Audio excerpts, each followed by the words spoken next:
So to a certain degree, this is the wrap-up talk for the series with one player yet to weigh in.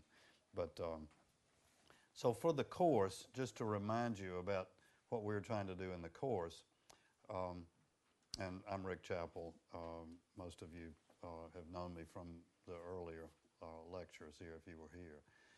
Our idea was to take a look at exploration, different types of exploration, but particularly the people who do exploration. So I was anxious for you to understand this process that you go through if you're in the exploration business, if you're an explorer. And I talked about that at the second, in the second class in the series, the one that I called Exploration Across the Ages, Columbus and Me. So it was looking at how the process of exploration, the things people go through who are explorers are the same, sort of independent of when it was done. So I just kind of compared the things that Columbus did to facilitate and carry out his exploration and the kinds of things that I have done much more recently related to space things. And then I really wanted you to get a flavor for the type of people who do exploration. And you've had the opportunity to meet Joey Barnett, who grew up on a farm in Indiana and now is in the business of trying to create new heart valves for children. Ray Seddon, who went to parochial school in Murfreesboro and ended up flying in space 3 times and is a splendid spokesperson for space exploration. Bob Odell, who was born on a farm in southern Illinois, lived in East St. Louis for many years as a child and is the chief scientist, was the chief scientist for the Hubble Space Telescope. And Tiffany I'll characterize as a California wanderer as a youth who, and she'll tell you more about her story, but who ended up being, I guess the right term is a forensic anthropologist. So she'll tell you about her exciting, adventurous life in looking for pre-Incan mummies in South America. And then my story is of the son of college teachers of very modest means in Montgomery, Alabama. And I've ended up, from that environment, ended up being involved in space exploration in a number of different ways. And a question to ask, and that I want us to talk about today, is what is it that happens in America that allows this transformation to take place, that identifies people with talent in science and engineering and ends up getting them in the right place somehow, or getting them into a situation in which they can make a difference for the country. So how does that happen? And we've done it well in the past, and I'll mention some of that. We're doing it less well right now, and it hurts economically and in other ways. So I want to talk about 2 or 3 aspects of what America can do to facilitate this Pied Piper effect, in which people who are not necessarily in the mainstream of urban life and going to all of the best schools end up making a contribution, making a significant contribution for the country. And if we can figure out what America needs to do to keep that going, it'll be great. And so it'll be great for America to keep that going. And so those are the things I want to talk about. Now, let me ask a little quick question. Yes, sir. When do you want these back? Just hold on to them. We're going to talk about them. There's no grades. There are no grades. So we're going to talk, in a few minutes, we're going to talk about, based on what you found there, we're going to talk about this, one of the issues. So exploration, obviously, is fundamentally important for America, and it's been a little bit more than 200 years since America made its first investment, official investment in exploration. That was the Lewis and Clark expedition in the early 1800s. That cost the United States of America $38,000. which was way more than was budgeted. I think the original budget was a few $1,000s, but anyway, it cost us $38,000 in 1800s money, and those 40 people went out through an area about which not much was known, and somehow survived a almost 3-year journey with only one person dying of natural causes and nobody being killed by the tens of thousands of Indians potentially hostile that they interacted with, which is a statement about Meriwether Lewis's diplomatic ability to deal in situations where there were language difficulties and lots of potential acrimony about what was going on, and accomplish that. So it was a great success, and our president then, Thomas Jefferson, who was, what's the thing about Thomas Jefferson? The largest intelligence in one room was when Jefferson ate by himself or something, dined alone. An incredible guy about everything, but loved science and engineering, did lots of, if you've been to Monticello, made all kinds of neat, he was a great guy, and he was wise enough to get the Congress to invest in the Lewis and Clark expedition. Now, there's a thing about how, and some of you have seen this before, but there's a thing about how exploration drives the economy that people who live in Huntsville, Alabama, or Oak Ridge, Tennessee, or Houston, Texas understand, but which most Americans don't understand. And that is that exploration drives a creation of technology which is incredibly important for our economy. And so, being a NASA person, I have a flow chart here that just to remind you about how that takes place. So up here at the top, if America establishes some goal in exploration, like we're going to send Lewis and Clark to see if they can find a waterway connection between the east and west coast of what became the United States, or we're going to put Americans on the moon. And so if that goal is established and talked about by the leadership and money is invested in it, you don't just say, we're going to go do great things and NASA figure out how to do that with whatever budget you have.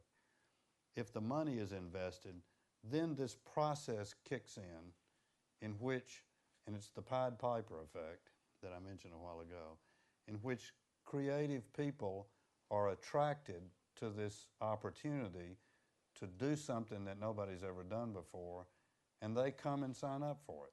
They come to do that.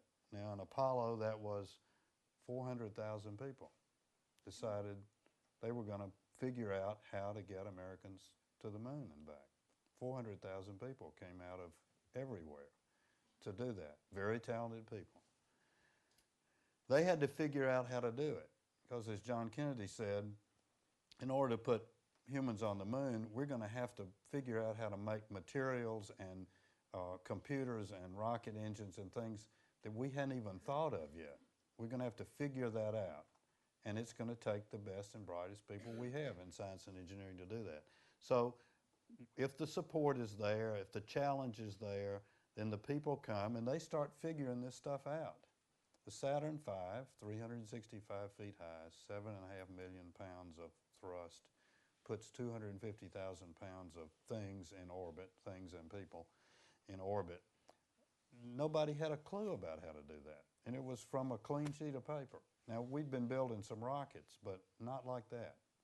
And the engine, one of the engines on that rocket is about the size of that dome from the floor to the ceiling. That's one of the 5 engines on the bottom, and it's 36 stories high. Well, people had to figure out how to do that. And so they do that by creating new knowledge about materials and computers and all of that sort of thing, and technologies. Technology. The technology tends to get incorporated into products. If NASA creates, and I'll talk more about NASA than others just because I work there, but if NASA creates technology, it immediately belongs to all of the American people. It's publicly available, it's free. So if you see a new technology that comes out of one of these exploration adventures, you can partner up with NASA or just use it yourself and create a product with it. My body uses these products because I've had heart disease. So I've used X-ray imaging that the astronomers developed to look at X-ray sources in out in the universe, NASA astronomers. They use it to image my heart to make sure there's no more clogs. After I finished my heart surgery and got back into running again and exercising, I need to make sure I didn't overdrive the heart. So I wore a little thing on my chest which sensed my heart rate and had a little transmitter designed by NASA that transmitted the heart rate to a watch on my wrist, and I could tell if I was running too fast or overcharging the heart. So and I ran on shoes that had a special foam part in the bottom of the sole of the shoe that was also a NASA product. So there were 3 products, none of which had anything to do with, were not developed because of my needs in cardiovascular area, but were developed because we were trying to get to the moon. So these products then end up creating new industries, new jobs. And that's important, particularly these days. That's important. And it's important to know that America cannot compete in the world in everything. There are a lot of things that we can't do at all anymore in competition, particularly things that are easy to make, like shirts or ships or things like that, because other countries' labor rates are lower than ours. And so it costs us a lot of money to make a shirt, a lot more than it costs to make it in Taiwan. So we import all of that. The things that we can sell abroad, and this is the economic element of this whole exploration thing. The things we can sell abroad are the things that we can make that other people don't know how to make. That's technology. So if we create a new software with Microsoft, we can sell that everywhere. If nobody else has it, we can sell it. As soon as they get it, they can make it cheaper than we can, and we buy it from them. So the ships come over from China full of things that we buy, lots of them through Walmart, because the prices are good. We buy them, the quality's good, the prices are lower than we can make them, so we buy them from somebody else. That begins to get us into a jam. Because this red loop down here has to do with how does all this affect our relationship to other nations? If it's our technology, nobody else has it, we create new industries where we're the only people in the world that can make it, we can sell it to other people, other nations. They have to buy it from us if they want it, if we're the only ones that know how to make it. If they buy from us, that's going to decrease this imbalance of payments that exists right now. We have a negative balance of trade of about the order of $100 billion a month, negative. Okay, so about $1 trillion a year we spend more buying things from other nations than they spend buying from us. That's a big deal. Fortunately, the Chinese, who are getting a whole lot of our money with their goods, they make good things. They're loaning it back to us because we currently haven't, in fact, for the past 10 or 15 years, paid for the government that we have.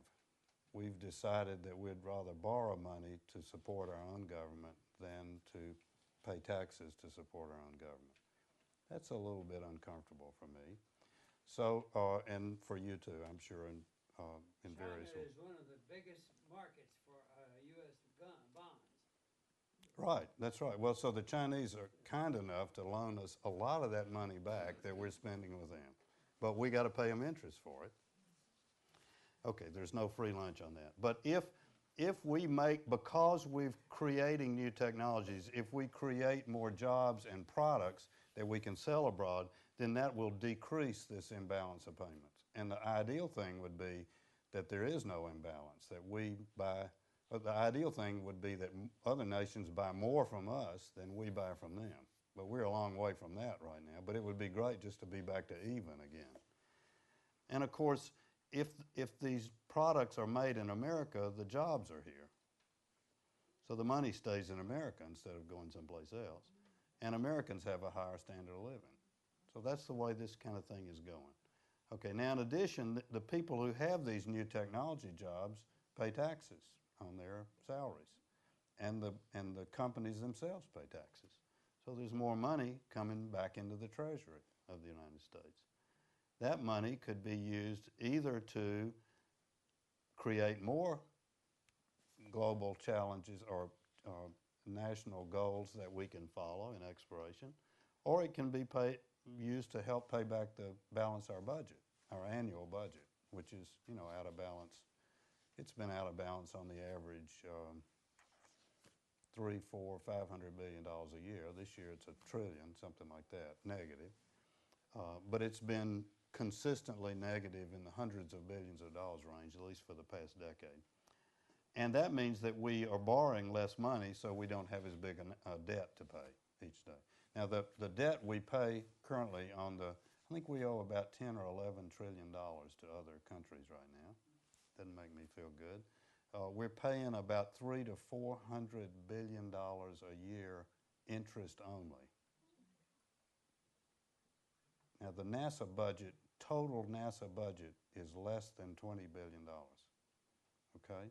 And we're paying close to $400 billion in interest only. We're not getting anything for that. We're paying for the interest on the bonds that people have bought, fortunately. So my bottom line is that when America does exploration things, it drives this technology pump, which brings a lot of good stuff. It brings products and jobs and tax revenues and all these things and higher quality of life. It's a good thing to do. And so, and Americans, I think most Americans don't know about this. I mean, or it's not on the front burner of what we think about when we talk about, what do we need to do in different areas to make life in America secure and that sort of thing. But it is an important thing. And in fact, technology typically is responsible for 50% of the increase in productivity every year. If you try to say, how much can I make for so much money, new technologies enhance productivity by almost 50, just technology by itself, by almost 50%. So that'd be like robotics to make cars and just technologies that help us manufacture things. So I hope that you would agree that that when America does things to stimulate exploration, there's a good payoff to that, straight into our economy. And so we shouldn't think about space exploration or Department of Energy or the National Science Foundation. We shouldn't think of that as domestic discretionary spending, which is what we call it. It's really not discretionary. It's the spending that we should make if we want to keep the country strong technologically and economically. So, but we tend to not think about it, and hence we don't worry about it, and hence we don't do it. And then somebody says, well, should we invest in a human mission to Mars? People say, of course not. Of course not. We have so many important things here on Earth to do. Well, what happens if you decided to do that? 100,000 people of your smartest scientists and engineers are going to come figure out how to do that. And what's going to happen when they do that? All of this stuff is going to happen. New products, new jobs, new industries. It is stuff that happens on Earth. We used to say in NASA, it's not that you fill the space shuttle up with money and take it into orbit and throw it out in space. The money is not spent in space. The money is spent creating the technology and making all this happen on Earth in the United States, where it needs to be spent. So there's a misunderstanding about sort of how exploration folds into American life, and so we only do it if we think we've got a little extra money at the end of the year. We don't do it because we have to do it. At least that's the way we think about it. Okay, now, to do it requires talented people. This is Homer Hickam. Homer is the author of Rocket Boys, or the movie October Sky. This is Homer. He's a friend of mine. He worked at NASA in Huntsville, same time I did. Homer grew up in Coalwood, West Virginia, in a little bitty mining village. You've read the story or seen the movie. And for him, you know, the future was pretty limited. He was a failure as a football player, like his big brother, and he just wondered what he could be. And Sputnik happened, and Homer said, I'm going to figure out how to work for Dr. Von Braun. He hardly even knew who he was. Here's the Pied Piper effect.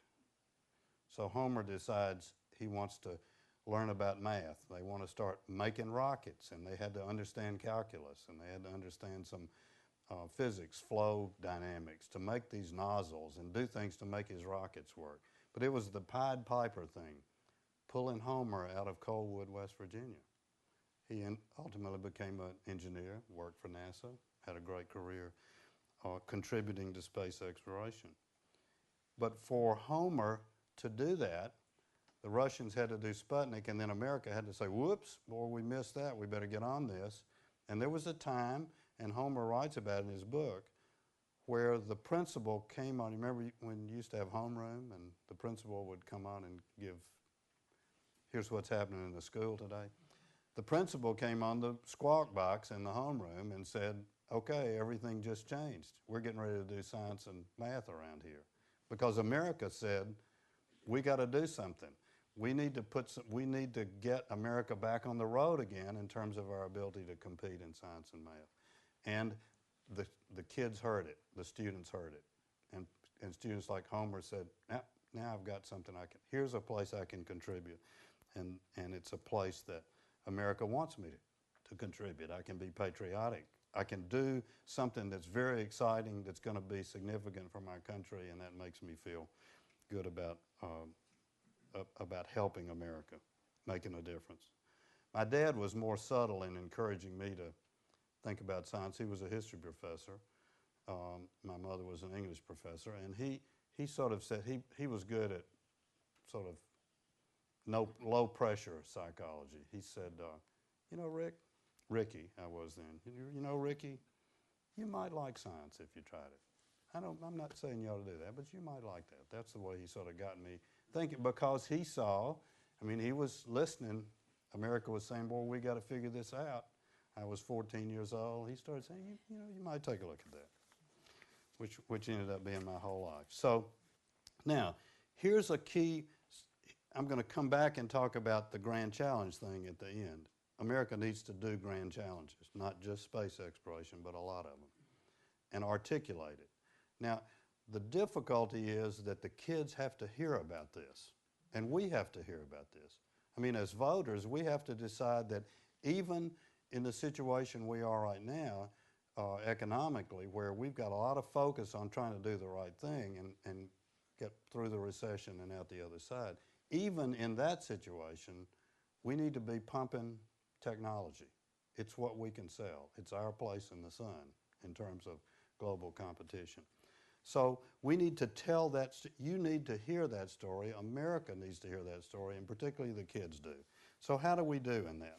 How good are we at telling the story of science and engineering, of the people who do it, the kind of people that have stood at this place in the previous weeks and talked to you about the adventure that they're living in exploration? How do we get to those people?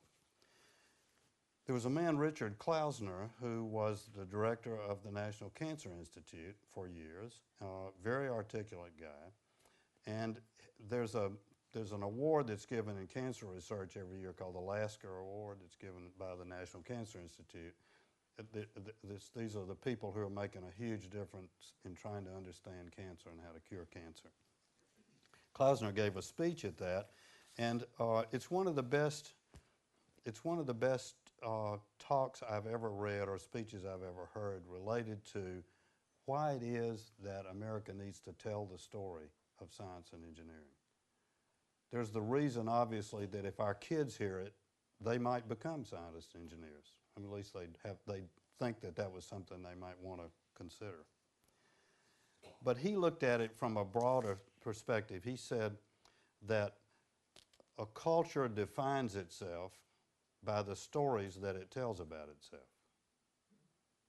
Okay, so America is largely defined culturally by the stories that we tell about ourselves. So how many stories do we tell about science versus the other stories we tell? Because the kids are listening to those stories. They're watching it on television. They don't read the newspaper anymore, but they're watching it on television. They're talking to each other. What are they hearing, you know? Klausner said, let me read you just a couple of short quotes. A culture, a civilization, is defined by the stories it tells and by the narrative that it sees itself as creating and transmitting. For us, stories of science are among the most precious and the most powerful. For science to truly thrive in a society, the stories of science must be central to how we attempt to understand our world and ourselves. Now, de facto, science and technology makes a huge difference in American life. I mean, we're all carrying that technology around in our pocket right now, and we drove up here in it, and this technology makes a huge difference in our life. And yet, we don't tell the stories of the people who create all of that. So our kids don't know about them. They don't have any, there's one or two. You know, there's Werner von Braun or Albert Einstein or Carl Sagan, or, pick out a half a dozen. There's several million people in America that spend their lives doing exploration, like the people who have talked to you. Unbelievable people. All of them are. And yet, as mentors, our kids don't see them because we don't tell their story. Now, here's another thing he said. The real stories of science reflect its set of values, the freedom to reject past assumptions, the possibility that the future is different from the present. And these differences are made that way by our own work and by our own knowledge, that power can come from evidence and not authority. That power can come from evidence and not authority. These noble ideas play out in the sweat and grime of real human dramas of competition and failure, of frustration and ambition, and most of all, of amazing curiosity. Now, Bob Odell said to you, and Ray Seddon said to you, and Joey Barnett said to you, I did this because I just wanted to understand how things work. And there are a lot of very talented people out there, a lot of very talented students who want to understand how things work. They're ideally set up to be the next generation of explorers if we tell them the story of these people who've gone before and who've done it. So how are we doing on that? When I was at NASA, I used to talk often just around the country about sort of what was going on in NASA, and it occurred to me, I noticed that people very rarely knew what was going on in NASA.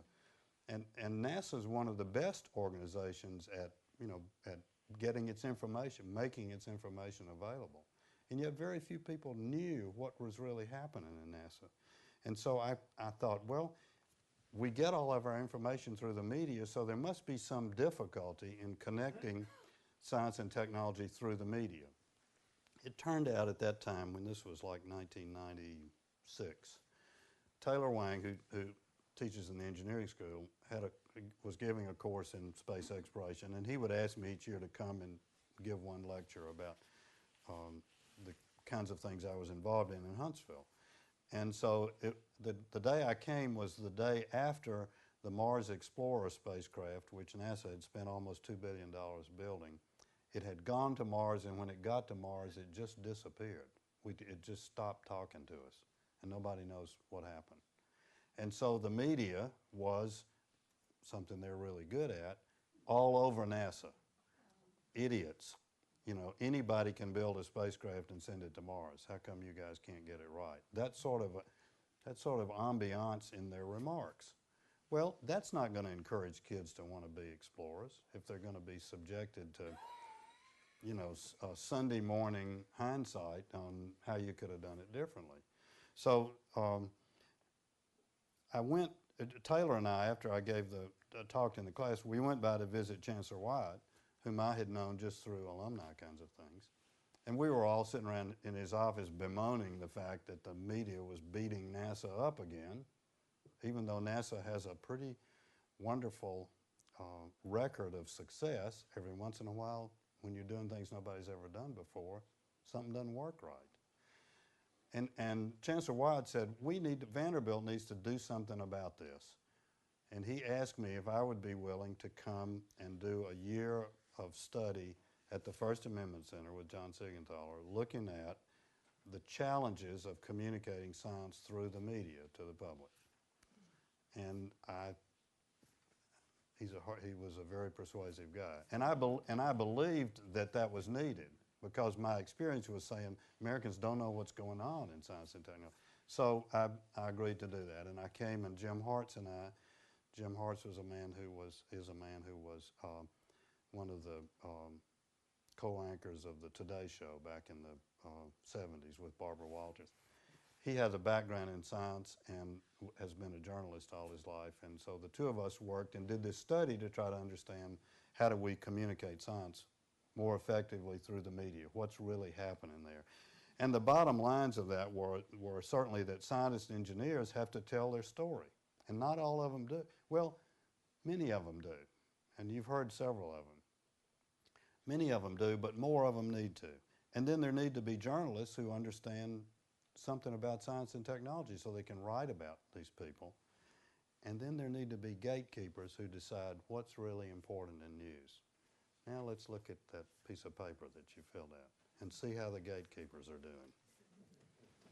So, how many stories of the top 100 stories of the 20th century have to do with sports? Two, Jackie Robinson and Babe Ruth. How many have to do with national disasters? Several. Really? I only saw the earthquake. What is there some the San Francisco earthquake? Flu? Well, okay. Flu could. Okay, so let's say a few. I mean, clearly an earthquake, and then, you know, you could say flu is maybe science related, but anyway, a few natural disasters. Entertainment. Yeah, someplace between one and a little bit more than one. The Beatles came to America, right? Okay. Or crime. Okay, or there could be zero, depending on whether you count the political assassinations and things like that. Those are obviously crimes. Those are highly political things, but a few. Science and technology. 11. I said 37. It's someplace up around, it's between 30 and 40. Okay, and then all the rest of it are sort of major historical events, a lot of politics, things like that, which is always going to be there. Yeah. A lot of it's the interpretation of the event. I mean, the sinking of the Titanic was technology in the sense that someone right. thought they could build an unsinkable ship. Exactly. It was a crime because of hubris. Right. It was a natural disaster because you know. Well, yeah, I don't know that it was a natural disaster, but it got hit by an iceberg. Yes, I guess that's a nice one. You know, but the point is the way you report the story, not what the story is, that puts it Well, in that's one true. category of another. That's true.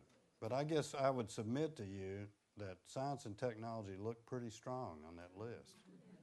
I mean, whether it's 20 or 42, or I think the highest I've heard is 45, depending on how you interpret it. It's almost half of them. It's a third to a half of what's on there. Now, the percentage of time spent reporting science and technology is exactly the inverse of what we just went through. Okay? It's the lowest.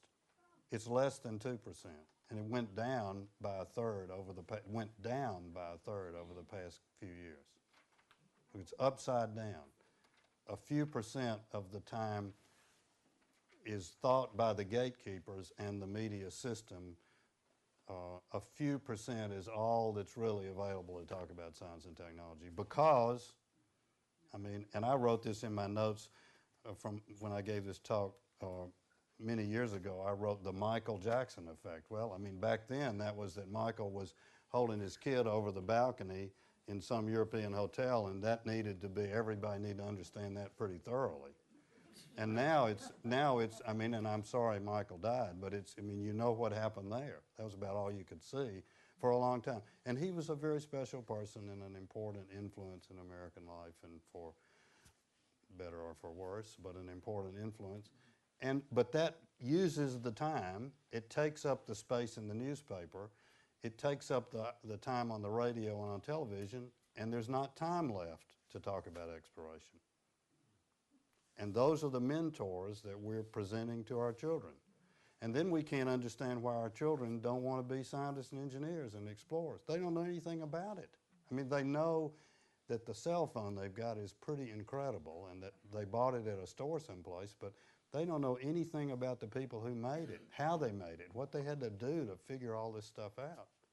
My cell phone has 40,000 times as much memory in it for $200 as my Mac had in it in 1980 for $2,200.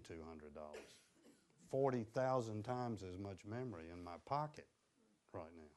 Somebody had to figure that stuff out, and those are scientists and engineers that are doing that. They're amazing people.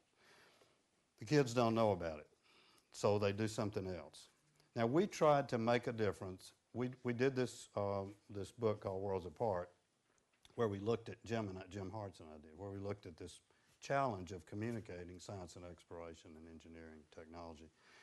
And one thing that we recommended, which Vanderbilt has now done, is to create a major, an interdisciplinary major for students who like science and math and are good at it and who are good writers and communicators.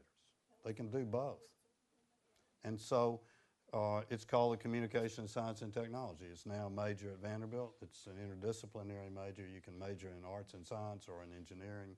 And for students who love to be around science but don't view themselves as making a career as an explorer, it's wonderful. And they're good writers and speakers. It's great for them. And they are then able to bridge this gap between the scientists who don't always talk as much as they should and the journalists who don't understand them when they do talk. And we've had about 40 to 50 graduates, and they're out there making a difference. I'm excited about that. Yeah. Is the National Science Foundation still working?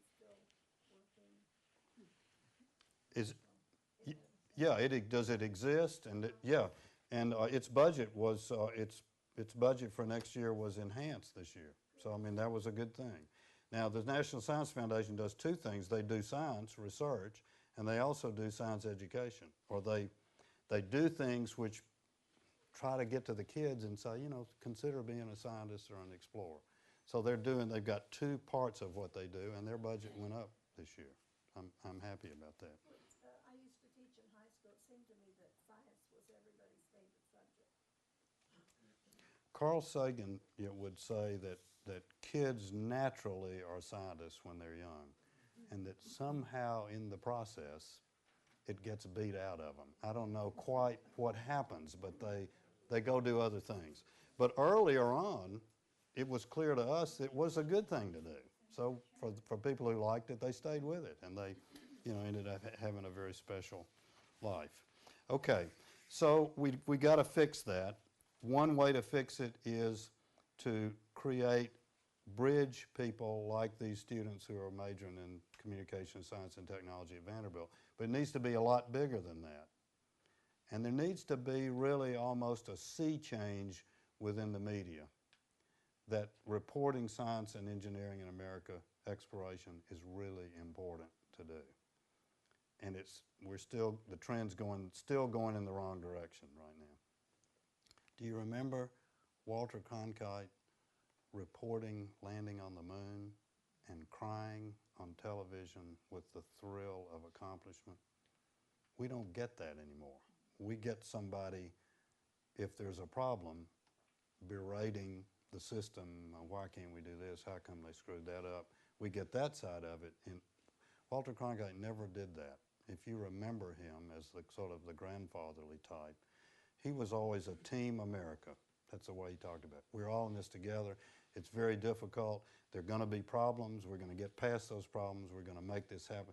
That type of portrayal of exploration, which is really the way you should portray it. Because it's difficult, and it doesn't always work the first time. It ultimately works, but it doesn't always work the first time. So you have to, it has to be portrayed in a positive way, which builds an ambiance for those people who are making career choices to say, you know, this is a great challenge. I could do that. I could make a contribution there, and my country wants me to. And the stories that it tells about itself include people like I'm thinking about being. So telling the story is really important, and we've got a way to go on that. Newspapers are going out of business. I don't want to get too much into that, but newspapers are going way down. The general national news and all that stuff, television, that's going down. We're into the pocket news things, pocket with the phone too, news sources. And the kids, and I teach a course on communicating science and technology, they get all their news off the internet. They don't read the papers at all.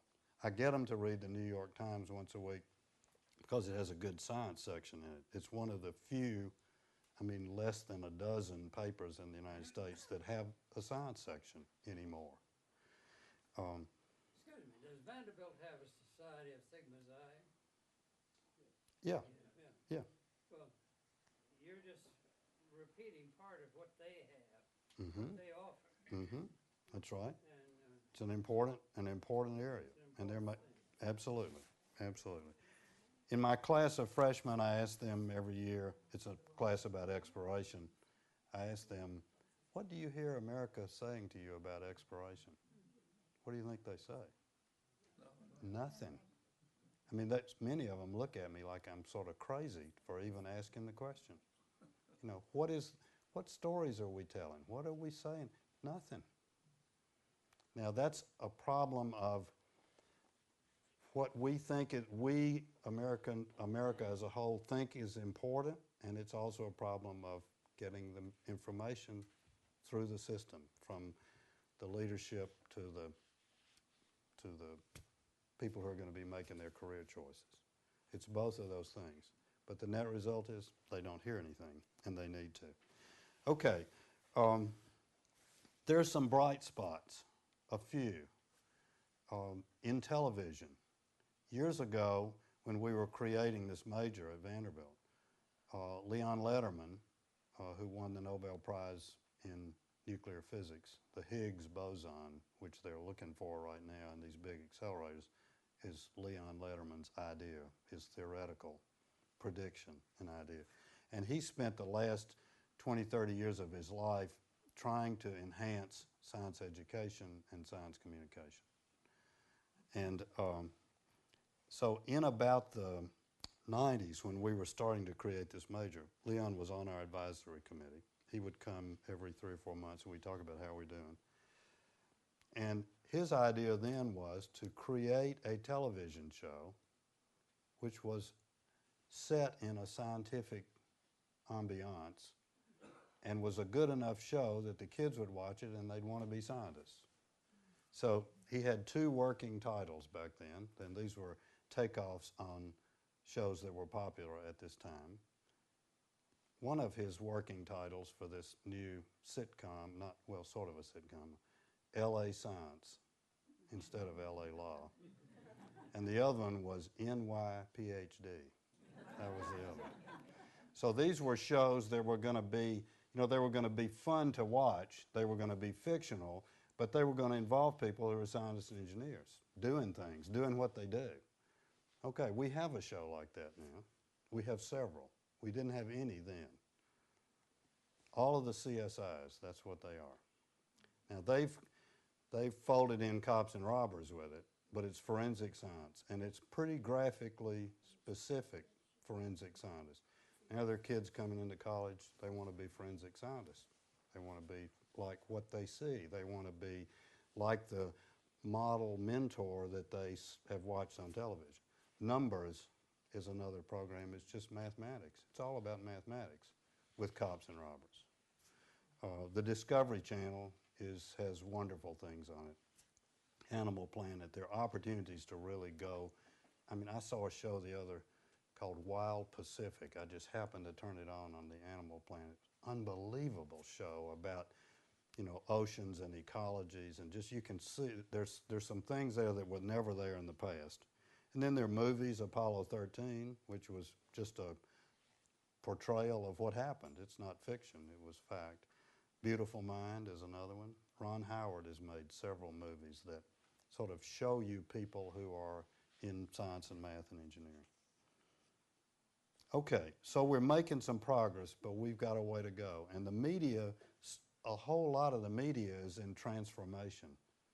And so sometimes there's opportunity for change in the right direction in times of transformation. It's definitely in transformation right now. And so, and we are going to determine what they transform to based on how we get our news in the future. I mean, I still like to read the newspaper, and most of you probably do too. It just feels good to hold the pages. But, now Google will let you can flip the pages on your iPhone if you like turning the pages. You can watch them flip and get the information, and get information from a whole lot of different sources. So, but we're going to determine what happens next and whether we get stories of science and exploration or not. So let's, right here. Well, the newspaper this morning published results of science and math test scores for Davidson County schools, and there was a big difference between the magnet schools and all the rest. Mm-hmm. Yeah. What does that take? Well, it's self-segregated. That's right. So yeah, that's a little bit of Pied Piper effect. That's a little bit because, to get to go there, they are special, and then they feel that they're special to get to go there, and so there's achievement, and so I think that's. But overall, how's America doing in the world in science and math? Not very good. I mean, we're down around 12, 14. There's a lot of countries out there that you wouldn't hardly even heard of whose students do a whole lot better than ours do. That doesn't make me feel very good either, but yeah, Paul. Rick, hasn't the political climate changed a lot from Sputnik today when we have political forces against science, such as stem cell research, global climate change? There's active forces working against science. Yeah, that's right. It's different, absolutely. Evolution, I'm not sure I should say this in this room, but anyway. So, there are people, it's confusing is what the bottom line of that is that those who have an agenda on these things, it's confusing to everybody else. The discussion on evolution is confusing. The discussion on stem cells is confusing. Global warming is definitely confusing. And that's why, from a scientist point of view, Klausner's comment that power can come from evidence and not authority. These noble ideas play out in the sweat and grind. So ultimately, because science is about trying to understand how things work, if the scientists are successful in understanding how things work, ultimately that knowledge is incorporated into our lives. So like right now, we feel pretty good about medical science. It came from the same science process that has given us all this other knowledge. We feel pretty good about it because if we hurt, we go to a doctor who uses knowledge and technology that came out of the science process to heal us or to help us. So we feel pretty good about medical science. And that same process underpins all of this. The way you learn in science, no matter what field you're in, you use the same process. You gather information, you try to understand it. There's a lot of back and forth between people making sure you got it right.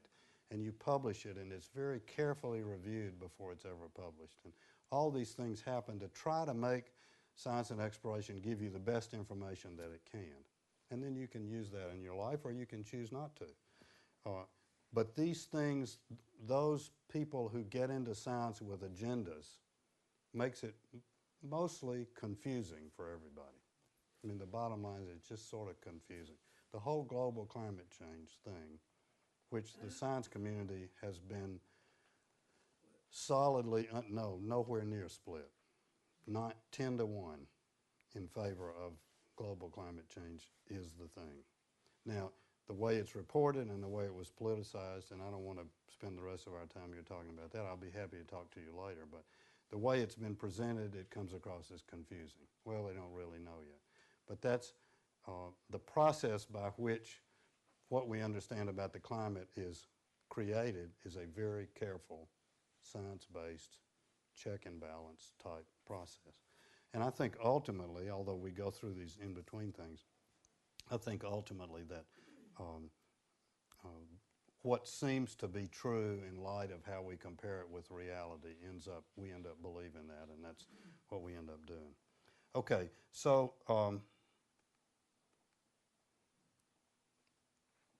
if the country then talks about grand challenges, and this is John Kennedy giving the speech in Congress about going to the moon, May 25th, 1961. If we talk about it, it makes a difference. These are the PhDs in different fields of science as a function of time. So here's the numbers from 0 up to 5,000 PhDs. Here's 1960, here's 1988. This is an old chart. Here's the Apollo period right here, 61 to 72 and a half. Physical sciences PhDs from 1,500 to 4,500. Engineering PhDs from 1,000 to 3,000. Math PhDs 500 to 1,000. It's doubling or tripling because students in this time frame are hearing the message. Science and engineering are important to America. We're going to the moon. It's very difficult. We're going to do that. And what do? They come do it. So I have this thing about, you've probably heard me say this, you can't push a wet noodle up the hill. We can't cajole our children into becoming scientists. You just can't push a wet noodle up the hill. If they don't think they like it and if they're not sure that we want it, they won't do it. You can pull a wet noodle up a hill, however. So if the country puts the pull on, like we did right there, we said, this is important to America, exploration, we're going to do it, it's going to be very difficult, Kennedy said we're going to do it because it's hard. What a concept. They'll come do it. They'll come do it. They'll come do it today. If we started doing this, they'll come do it today. Yeah, you had. Well, I'm surprised that it hasn't happened to a certain degree as a result of the students who are making decisions about their future using all this technology right in their hands. And I'm thinking, what could we do, to get them interested like this automatically? Interested. It seems to me like they want to know, how on earth does all this work? And at a certain point in their life, they do say that, and then I guess something this happens. doesn't go far enough. It doesn't. In what sense? This doesn't show, was there a rise after '88 in technology? Not very much. Not very No, it's mostly, it's kind of, in fact, what started happening is that American PhDs in science and engineering started coming from other countries. That doesn't make me feel good either. I mean, we have the best graduate schools in the world right now. America does. But our students, there's not enough Americans a whole lot of the physics graduate students at Vanderbilt are from China and Japan. They're not Americans. And in the past that was okay. Well, it wasn't okay, but it was not that bad because they stayed. Now they're not staying. They're going back. So there's a number of things. Yeah. Well, we talked a lot about the press Mm-hmm. making an influence. Yeah. But I think we have to also say that the leaders in our country Absolutely. have done, in the last decade, very poor jobs. In fact, they've done very good jobs of making fun of science. That's right. And the kids pick that up. Absolutely. So I think Absolutely. our national leaders, if you could get them all in a room and make them think a little, it would help a lot. It would be very important. Kids aren't going to respond to things when national leaders are using such words as fuzzy math and so on. Yeah. It's making fun. Exactly right. So of the comment is the leadership of America is a very important element. And that's why I showed you Kennedy's picture. What he did determined my career, basically. I'm standing here before you because of what he did, along with several 100,000 other people in America. So it's it's the realization by the country that we have to do this. It's the articulation of what we need to do by our leadership. And it's the president, and it's the Congress, and it's the important people in America saying, exploration's important to us, we've got to do this. It's that, and then it's the funding of it. We have to fund it. George Bush gave a wonderful speech at NASA at the beginning, or right around his second term, and said we're going to Mars, we're going back to the moon, we're going to finish the space station. It was a great speech. It was all tied together. He had a great vision for it. And on his way out the door, he said, but there's not going to be any more money to do that. So the speech was good, and the thrust was good, and it brought together a lot of NASA's things NASA wants to do and still does want to do. But it was a go reinvent yourself, NASA, and figure out how to save some money and use that money to do these new things. And you just can't do, I mean, reinventing yourself helps, but that's usually a 10% type thing. And to do these big things, the money has to be there. And so it's understanding the idea, establishing the grand challenge, talking about it effectively with all the leadership, and funding it. Now, can we fund it? Can we fund it? We're in a pretty tight situation right now. Can we fund it? Well, in my mind, the situation we're in is even more important that we fund it.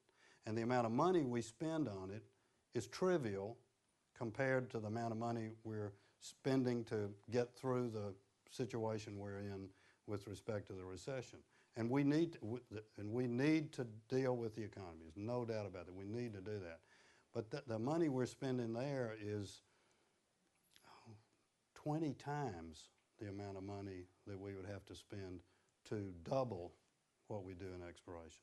So the amount of money we spend in exploration is about a little bit less than a tenth of the amount of money we spend paying interest on the national debt.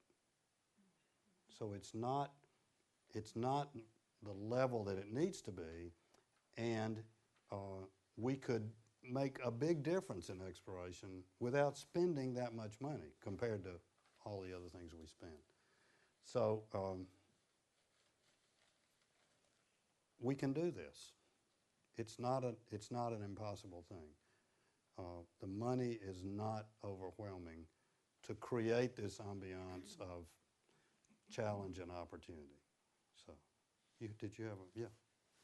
Do you have anything to say about the biological sciences, what used to be natural history? It seems to me that's terribly important in relation to climate change, species extinction, that sort of thing. Absolutely. So, and like I said a while ago, I talk more about the space program because it's what I have been involved in. But when I talk about grand challenges, I don't just mean the space program. I think we should do the space program. I think we should do global climate study, understanding, all of that, the whole ecosystem. So they say sun to mud, all the way down, or even below the mud. But all of the elements of earth sciences, the changes that go on in the global in global climate and its effect on societies. We should have a big push in that. Nanotechnology, I think, has unbelievable opportunities in it. Things we hadn't even thought of yet. Tiny little machines you can put in your body and they go find out what's going wrong and fix it. Alternate energy sources. Hallelujah. Wouldn't it be wonderful to not have to depend like we do on the folks we have to depend on? Energy efficiencies, automobiles that run off batteries and will run a long time off the battery before you plug it in the garage. All those kinds of things, we could establish a half a dozen or 10 grand challenges. Medical science, genetics, unbelievable, neuroscience, these things that there's potential, unbelievable potential. And we just establish this set of challenges that in exploration, that's what America's about. And our kids will go do that, believe me. They'll go do it. Yeah. How do you change the business environment so that some of this research is not done with government money, but done with an ultimate profit earning? Yeah, So, so, Short term out there now, how do you make it long term? well, and that is the What difficulty. happened to The- Bell Labs, you know? Yeah. What do you do about this? The amount of money that's put into research in general is about, I think now, private industry may spend more than the government does in total. But here's the difference. Private industry needs some return within a few quarters. It's hard for the CEO to stand up in front of the stockholders and say, we're spending this, and we're going to do this incredible thing, but you're not going to see any return from it for 10 years. They just won't go for that. So there's a short-term mentality that overlays investments in research in private industry. The government doesn't have to have that short term. The Kennedy thing was a decade. It's going to take us a decade. So bottom line is that private industry contributes in research. They tend to contribute toward things which have nearer term payoffs. And there's certain things like the human genome that the government's got to do. Well, no, I would agree. There's some things private industry aren't gonna do. Yeah. But could you, by playing with the tax structure, give that? Encourage private. Addressing the board, Yeah, you could. I mean, it seems to me when you have a committee who makes all the decisions of what's important, they may be wrong. You know, Yeah. I'm not saying the National Science Foundation and their reviewing of grants doesn't make a lot of very good decisions, but it's a group of people. Well, it's not a group. I Right. guess they're all over the country making those decisions. Right. But I just kind of wonder if you really want it all to be government research unless it's going to the moon. Obviously, no private company's going to do that. That's right. And so that's where you sort of, I think you encourage private industry to do all the research they are willing to do, and you give them tax credit, and they do have tax credits for investing in research. Maybe you give them more tax credit. You do that, and then you say, and for these things in which private industry is not likely to invest, but that have tremendous downstream potential, the government does those things. I mean, it appears to me we It's- have less of that now than we did a number of years ago. Percentage-wise, we do have less. And Yeah, it seems we have unfortunate to that's me right. That's right. Exactly. Yeah. My grandson is just starting his PhD in nanotechnology. Wonderful. And he was a little disappointed that most of it is funded by the Defense Department. Mm-hmm. Okay, so her grandson is Repeat the question. that's what I'm getting ready to do. Her grandson is doing his PhD in nanotechnology, and he is disappointed that a lot of that is funded by the Department of Defense. Okay, so here's the deal with the Department of Defense. About half of the money that America spends in exploration is in the military, and a lot of that tends to be investments in new weapons systems, which are very expensive, but are very important. So, but here's the problem with technology in the Department of Defense. If it's technology that we have and no other nation has, it's classified because we've created it to keep an advantage for our security, to give us an advantage in terms of weaponry and intelligence and those kinds of things. So the technology that's created, at least for a while, is classified. That means that it's not on this chart up here, this technology pumping chart, because nobody knows about it unless you have a security clearance and are in the military. So you can't take a technology that's of national security importance and hand it out to the public. They get it only after others have begun to make it. So an example of this is GPS. The GPS systems, which we also now have in our cars and carry around in our pockets, the GPS system was developed for the military entirely. And for a long time, it wasn't available to anybody else. And now it is.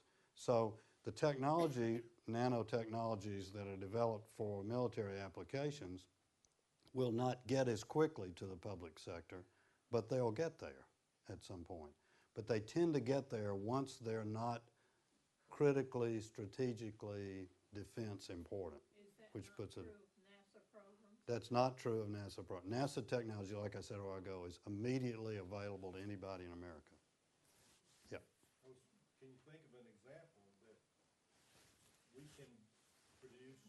other countries can't because Germany, Japan have pretty sophisticated technology and training on their own. So as the world shrinks, how are we able to capture those technologies for America and nobody else can get them? That's right. So the comment is that a lot of countries are creating technologies that we don't have, and the only way we can get them is buy them from other people. And as the world shrinks, what's that going to mean for us? I think we are currently significantly behind in a lot of areas of technology. And I think we ought to start the trends which strengthen us in technology rather than the direction we're going right now. But in the meantime, we'll have to buy from those people, and we'll have to pay what they want us to pay if they're the only ones who have that technology. And then there are in-between things. There are cars which have special technologies. They're not so esoteric that nobody else has them, but nations have put different emphasis in how they incorporate new technology into their cars. I'm driving two of them that weren't, and I wish I didn't have to say this, but that weren't made in America. And they're the best cars I've ever driven. And I'm sorry it's that way. But Americans buy value, technology and value. I mean, how much technology can you get for the money that you pay? Or, comfort and all the things that go into making a decision on an automobile. But a lot of that comes from the technology of how it was made and the technologies inside of it when you drive it. And so there's a lot of in-between, and that's why Toyota is Toyota. They have the position they do now in the world. When I was working in California in the late 1960s, we used to laugh at those Japanese cars. I mean, people would say, they were called tuna fish cans, They were all over California because the ships stopped there first, And we laughed at those things, and now they're laughing at us. So, yeah.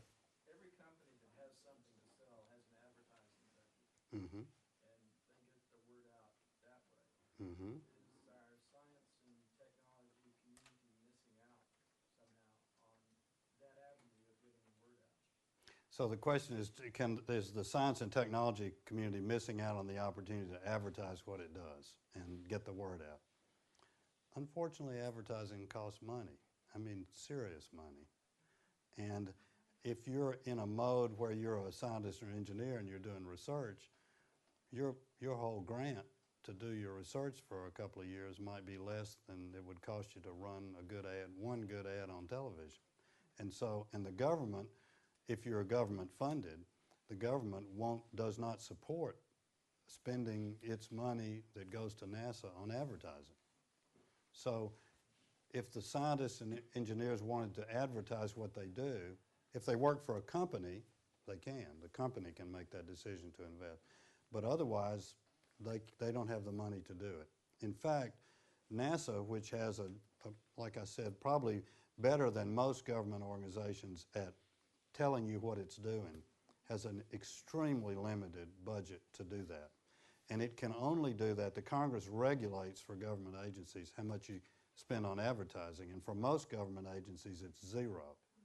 The only government agencies that really advertise a lot are what? What do you see? The Army, the military. They advertise for recruits. But NASA cannot do that. But NASA gets money for education. NASA can take things that it's doing and create products which let the students know about what it's doing. And there is some money for that, but it's very limited. So advertising would be great, but it's the way the system is set up right now in funding exploration, there's not money there for it. Press releases. They do that. We do that, absolutely. And the science community, principally through the AAAS, American Association for the Advancement of Science, has tried to work out ways to put pizzazz and hype into them. They've been doing press releases constantly.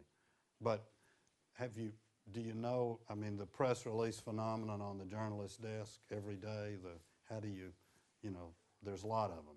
And so it's difficult to do, but it's a good point. And there are people in universities who write about as best they can. Vanderbilt has one person that writes about the non-medical science part of, and that covers the research of about $50 to $100 million. One person writes the press releases for that. Yeah, there was one, yeah. In your involvement in communication, have you seen anything that is an effort to counter this pseudoscience that's out there? You mentioned a couple things, evolution being the most obvious. Mm-hmm. I mean, there's that mentality or that thinking's out in the popular culture. Right. I saw a statistic the other day. I think it's 45% of Americans do not believe in evolution. So scientifically, that's a huge problem. Yeah, it is. Effort to counter that. So there has been, for example, the National Academy of Sciences, which is our place where we put the best, we choose, America chooses its best scientists to be members, have done several things related to information pieces about how the science process gives you the results that evolution. I mean, we use the basic knowledge of evolution to create drugs now that you take. So, you know, for people who are concerned that the science process somehow didn't get it right in evolution, they're probably using medical devices and medical help that's based on the understanding of evolution, the scientific understanding. So but it's an emotional thing, or it's a spiritual thing, or there are other aspects that that bring that in there. But somehow we have to counter that. Well, That's allowed to stand 44% of the yeah. population, these young 44% are not going to. Yeah, and so science can, you know, put out information as best it can. It would be great if the media would pass on that. I mean, the media is the amplifier of that information, so that I was in a doctor's office recently, and he had a magazine in his waiting room that denied evolution. Doctor who doesn't believe in evolution is impossible. you well, did you stay for your appointment, or did you?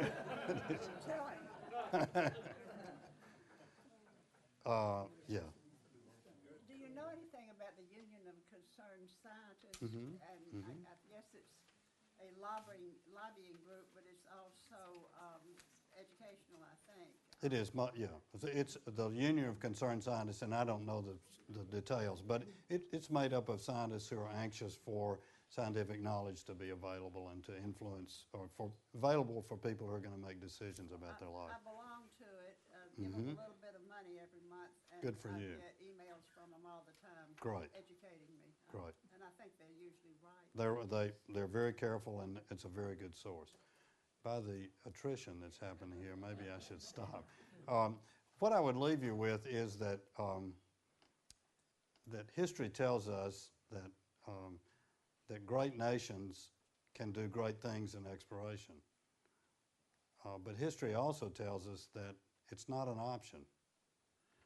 That if you keep doing if a nation continues to do great things in exploration, it'll continue to be great. If it decides that it's got to spend its money closer to home, or however you want to, you know, characterize it, go over the hill and down the other side. Historically, that's what happens. We're kind of up there. I don't want to think we're starting down the other side. I'm resistant. I'm an optimist. I don't want to think about this downside on the other side, but boy, we're not far from the top if we're, you know, and I'm afraid the trends are not. So it's important to make that change. It's important to create, it's imperative for America to create an ambiance of exploration that's going to, you know, bring us the knowledge and technology that's going to make our future stronger and happier, and is going to give our kids great adventures to live where they can help support their grandparents with all the great technology that they create. So thank you very much. I'll be happy. Let's see, does anybody want to walk down to the Star Chamber? One, two, three. Okay, we can do that. And I can answer questions if you've got some comments or something. Come on up.